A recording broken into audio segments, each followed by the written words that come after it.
NEET പരീക്ഷാ ചോദ്യപേപ്പർ ചോർച്ചയിൽ കൂടുതൽ കർശനമായ നടപടികൾ ഉണ്ടാകുമെന്ന് പ്രധാനമന്ത്രി നരേന്ദ്രമോദി. കുറ്റവാളികൾക്ക് കടുത്ത ശിക്ഷയും അതിവേഗ വിചാരണയും ഉറപ്പാക്കുന്ന കരട് ബില്ലിന് കേന്ദ്രമന്ത്രിസഭ രൂപം നൽകും. അടുത്തയാഴ്ച പാർലമെന്റിൽ ബില്ല് കൊണ്ടുവരുമെന്നും പ്രധാനമന്ത്രി വീഡിയോ സന്ദേശത്തിൽ അറിയിച്ചു. പ്രധാനമന്ത്രിയുടെ പ്രഖ്യാപനത്തിന് പിന്നാലെ സോനം വാങ്ചുക് നിരാഹാര സമരം അവസാനിപ്പിച്ചു. എന്നാൽ ജന്തർ മന്ദറിലെ സമരം തുടരുമെന്നാണ് പാർട്ടിയുടെ നിലപാട്. ആദ്യം പ്രധാനമന്ത്രിയുടെ ആ വാക്കുകളിലേക്ക്. मैं जानता हूं कि पेपर लीक एक कोई मामूली विषय नहीं है.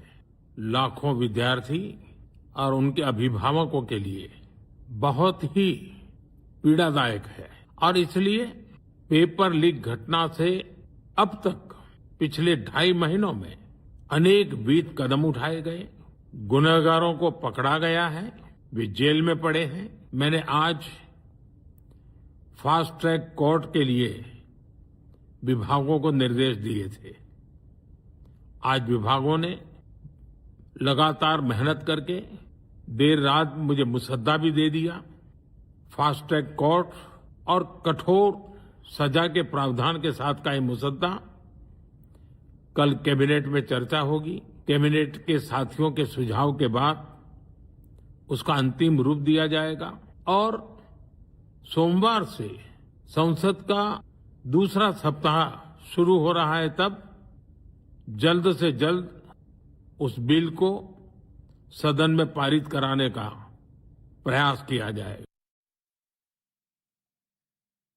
വാർത്തയുടെ കൂടുതൽ വിവരങ്ങളുമായി രാജ്യതലസ്ഥാനത്ത് നിന്ന് ആദർശ് TS ചേരുകയാണ്. ആദർശ്, കഴിഞ്ഞ ദിവസം തന്നെ കൃത്യമായ ചില നീക്കങ്ങളിലേക്ക് കേന്ദ്ര സർക്കാർ കടന്നിരുന്നു.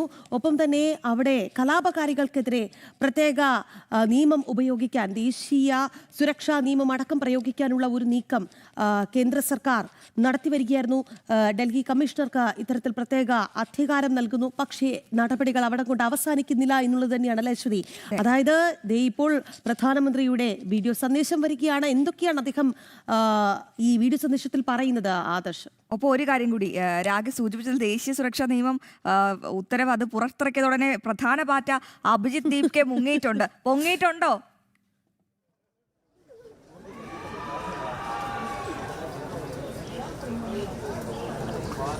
രാഖി, അശ്വതി, പ്രധാനമന്ത്രി നരേന്ദ്രമോദി അദ്ദേഹത്തിന്റെ വീഡിയോ സന്ദേശത്തിൽ തന്നെ ഈ നീറ്റ് ചോദ്യപേപ്പർ ചോർച്ചയുമായി ബന്ധപ്പെട്ട് സർക്കാർ സ്വീകരിച്ച നടപടികളെക്കുറിച്ച് പറയുകയും സർക്കാർ ഇനി കൂടുതൽ കർശനമായ നിയമ നിർമ്മാണമടക്കമുള്ള കാര്യങ്ങളിലേക്ക് കടക്കുന്നു എന്ന് വ്യക്തമാക്കുകയും ചെയ്തു. തിങ്കളാഴ്ച പാർലമെന്റിൽ ഇത് സംബന്ധിച്ചുള്ള ബില്ല് അവതരിപ്പിക്കുന്നതിനുള്ള എല്ലാ സാധ്യതയുമുണ്ട്. കാരണം മന്ത്രിസഭാ യോഗത്തിൽ ഈ ബില്ലിന് രൂപം നൽകുമെന്ന് പ്രധാനമന്ത്രി വ്യക്തമാക്കുകയും ചെയ്തു. അതുകൊണ്ട് തന്നെ അടുത്ത ആഴ്ചത്തെ പാർലമെന്റ് സമ്മേളനം എന്ന് പറയുന്നത് ഈ ചോദ്യപേപ്പർ ചോർച്ചകൾ ഭാവിയിൽ ആവർത്തിക്കാതിരിക്കുന്നതിനുള്ള കടുത്ത നിയമങ്ങൾ, അതുമായി ബന്ധപ്പെട്ട നിയമനിർമ്മാണത്തിനുള്ള വേദിയായി ഈ പാർലമെന്റ് മാറും. എന്തായാലും നിലവിലെ സാഹചര്യത്തിൽ കോക്രോച്ച് ജനതാ പാർട്ടിയെ സംബന്ധിച്ചിടത്തോളം അവർ ഇപ്പോഴും സമരത്തിൽ തുടരുമെന്നാണ് അറിയിക്കുന്നത്. പ്രധാനമന്ത്രിയുടെ വീഡിയോ സന്ദേശത്തിന് പിന്നാലെ ഒരു വീഡിയോ സന്ദേശം പുറത്തു വന്നതിന് പിന്നാലെ സോനം വാങ്ചുക് നിരാഹാര സമരം അവസാനിപ്പിച്ചിരുന്നു. എന്നാൽ കോക്രോച്ച് ജനതാ പാർട്ടി അറിയിക്കുന്നത് അവർ ഈ വിദ്യാഭ്യാസ മന്ത്രി ധർമ്മേന്ദ്ര പ്രധാന്റെ രാജി എന്ന ആവശ്യത്തിൽ ഉറച്ചു നിന്ന് മുന്നോട്ട് പോകുമെന്നാണ്. അതുകൊണ്ട് തന്നെ കോക്രോച്ച് ജനതാ പാർട്ടി ഇനി ഏത് രീതിയിലായിരിക്കും ഈ സമരം മുന്നോട്ട് കൊണ്ടുപോവുക എന്നത് ഏറെ നിർണായകമാണ്. ഉച്ചയ്ക്ക് കേന്ദ്രമന്ത്രിമാരുടെ സംഘവുമായി CJPയുടെ പ്രതിനിധി സംഘം കൂടിക്കാഴ്ച നടത്തുമെന്നുള്ള ചില വിവരങ്ങൾ പുറത്തു വരുന്നുണ്ട്. എന്നാൽ ഔദ്യോഗികമായിട്ട് ഇതുവരെയും കോക്രോച്ച് ജനതാ പാർട്ടിയുടെ ഭാഗത്തു നിന്നും ഇത് സംബന്ധിച്ചുള്ള അറിയിപ്പുകളൊന്നും തന്നെ ലഭിച്ചിട്ടില്ല. എന്തായാലും സർക്കാരിനെ സംബന്ധിച്ചിടത്തോളം ഈ വിഷയത്തിൽ നേരത്തെ തന്നെ വ്യക്തമാക്കിയതുപോലെ കൃത്യമായിട്ടുള്ള നടപടികൾ, അത് ചോദ്യപേപ്പർ ചോർച്ചയുമായി ബന്ധപ്പെട്ട് 13 പേരെ അറസ്റ്റ് ചെയ്യുന്നതിലായാലും ഇതുമായി ബന്ധപ്പെട്ട് കൃത്യമായിട്ടുള്ള നടപടികൾ എടുക്കുന്നതിലായാലും ഒക്കെ സർക്കാരിന്റെ ഭാഗത്തു നിന്നുള്ള എല്ലാ നടപടികളും സ്വീകരിക്കുകയും ഇപ്പോൾ ഇതാ നിയമനിർമ്മാണം അടക്കമുള്ള കാര്യങ്ങളിലേക്ക് കടക്കുവാൻ തയ്യാറാണ്. തയ്യാറെടുക്കുന്നു. അതിവേഗ കോടതി ഇതുമായി ബന്ധപ്പെട്ട് രൂപീകരിക്കുമെന്ന് പ്രധാനമന്ത്രി പ്രഖ്യാപിക്കുന്നു. ആ പ്രഖ്യാപനം വന്ന് 12 മണിക്കൂർ പിന്നിടുമ്പോൾ ഇതുമായി ബന്ധപ്പെട്ടുള്ള വിജ്ഞാപനം ഡൽഹി ഹൈക്കോടതി പുറപ്പെടുവിക്കുകയും ചെയ്യുന്നു. അങ്ങനെ കൃത്യമായിട്ടുള്ള നിലപാടുകൾ കേന്ദ്ര സർക്കാർ എടുത്തത് രാജ്യതലസ്ഥാനത്ത് അരാജകത്വം സൃഷ്ടിക്കാം എന്ന ലക്ഷ്യത്തോടു കൂടിയുള്ള കോക്രോച്ച് ജനതാ പാർട്ടിയുടെ ഈ ഒരു സമരത്തിന്റെ നടുവൊടിക്കുന്നതിന് തുല്യമായി മാറുകയും ചെയ്തു. അവരുടെ ഈ സമരത്തെ നിരാഹാര സമരത്തിന്റെ രൂപത്തിൽ നയിച്ച സോനം വാങ്ചുക്ക് തന്നെ നിരാഹാര സമരം അവസാനിപ്പിക്കുകയും ചെയ്തിരിക്കുന്നു. എന്നാൽ അഭിജിത്ത് ദീപ്കെ ആകട്ടെ ജന്തർ മന്ദറിലെ തങ്ങളുടെ സമരം തുടരും എന്നുള്ള ഒരു നിലപാടാണ് സമൂഹ മാധ്യമങ്ങളിലൂടെ അറിയിക്കുകയും ചെയ്തത്.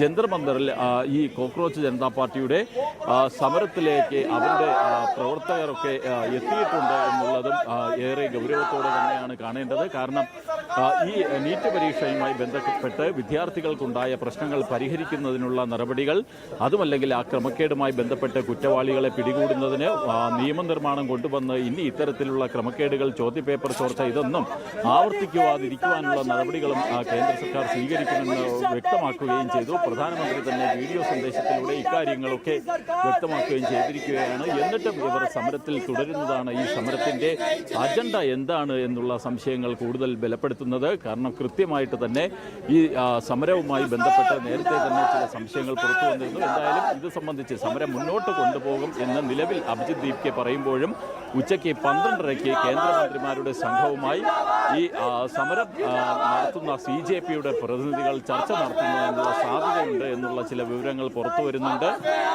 ഇനി ഇക്കാര്യത്തിൽ ഔദ്യോഗികമായിട്ട് എന്തായിരിക്കും ഈ സമരത്തിന്റെ ഭാവി എന്ന് അറിയിക്കേണ്ടത് CJP നേതൃത്വമാണ്. അശ്വതി, രാഖി. എന്തായാലും ആദർശ് സൂചിപ്പിച്ചതുപോലെ സോനം വാങ്ചുക്ക് നിരാഹാര സമരം അവസാനിപ്പിച്ചിട്ടുണ്ട്. പക്ഷേ ഈ CJP പ്രവർത്തകർ, പാർട്ടി കൂട്ടം, അവർ പറയുന്നത് ഞങ്ങൾ അങ്ങനെയൊന്നും അവസാനിപ്പില്ല, ഞങ്ങൾ ഇവിടെ തന്നെ കുത്തിയിരിക്കും എന്നുള്ളതാണ്.